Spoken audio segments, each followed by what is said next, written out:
नमस्कार दोस्तों, मेरा नाम है हर्ष और आप देख रहे हैं पक्की बात। आज मैं आपको बताने वाला हूँ एसएससी परीक्षा से जुड़ी हाल ही में जो घटनाएं चल रही हैं उसमें एक नाम बहुत ज़्यादा चर्चा में आ रहा है, एडक्विटी। अब ये एडक्विटी क्या है? बहुत सारे सोशल मीडिया यूजर्स और स्टूडेंट्स ने इसके बारे में सवाल उठाए, लेकिन क्या ये आरोप सही है या गलत, इसके बारे में किसी ने बात नहीं करी। आज हम आपके लिए लाए हैं एक जिम्मेदार तथ्यों पर आधारित रिपोर्ट। आपको बता दें कि हाल ही में एक बड़ा आरोप सामने आया कि एडक्विटी को टीसीएस के मुकाबले आधी फीस मिली, जिससे परीक्षा की गुणवत्ता पर असर पड़ा। लेकिन सच्चाई ये है कि पहले टीसीएस को परीक्षा का पूरा एंड टू एंड काम मिलता था, जबकि अब ये जिम्मेदारी 4 अलग अलग एजेंसियों में बांटी गई है। एडक्विटी को सिर्फ परीक्षा संचालन की जिम्मेदारी दी गई थी, इसीलिए स्वाभाविक रूप से उनकी फीस कम थी। दूसरा आरोप, पेपर लीक हुए और सवाल रिपीट हुए। ये भी भ्रामक है, क्योंकि पेपर सेटिंग एडक्विटी का काम था ही नहीं। ये जिम्मेदारी एक थर्ड पार्टी वेंडर के पास थी।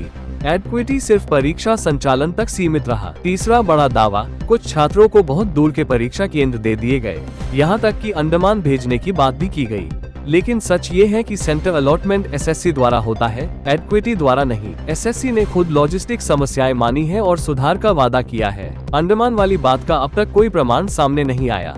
एक और आरोप की एडक्विटी को ब्लैकलिस्ट कर दिया गया है, लेकिन सच्चाई ये है कि देश की किसी भी सरकारी संस्था ने अब तक ऐसी कोई घोषणा नहीं की है। 20 दिनों से सबूत मांगे जा रहे हैं, पर कोई ठोस तथ्य सामने नहीं आया। इसके विपरीत टीसीएस को पहले एक बार ब्लैकलिस्ट किया जा चुका है। छात्रों ने सिस्टम हैंग होने की शिकायत की, जिसका ठीकरा एडक्विटी के हार्डवेयर पर फोड़ा गया। लेकिन जांच में पाया गया कि असली वजह थी नया सुरक्षा सॉफ्टवेयर, जिसमें लैग था और उसने हार्डवेयर पर असर डाला। सरकार अब इस सॉफ्टवेयर को और टाइम सेंसिटिव बनाने में जुटी है। एक और सवाल उठा, इस बार छात्रों की संख्या में भारी गिरावट क्यों हुई? दरअसल इस बार आधार आधारित वेरिफिकेशन लागू किया गया, जिससे फर्जी नामों से परीक्षा देने का खेल बंद हो गया। एडक्विटी ने इसे सफलता से लागू किया और इससे पारदर्शिता में इजाफा हुआ। इससे देश भर के परीक्षा केंद्रों से रियल टाइम संवाद संभव हुआ और जवाबदेही में सुधार हुआ। तो जैसे कि आपने देखा, एडक्विटी पर लगाए गए सारे आरोप या तो भ्रम फैलाने वाले हैं या फैक्ट से बहुत दूर है। तो हमारा मानना यही है कि हम किसी की बातों में ना आकर जब तक खुद उसकी सच्चाई के बारे में पता न कर ले, तब तक किसी चीज पर अमल नहीं करनी चाहिए।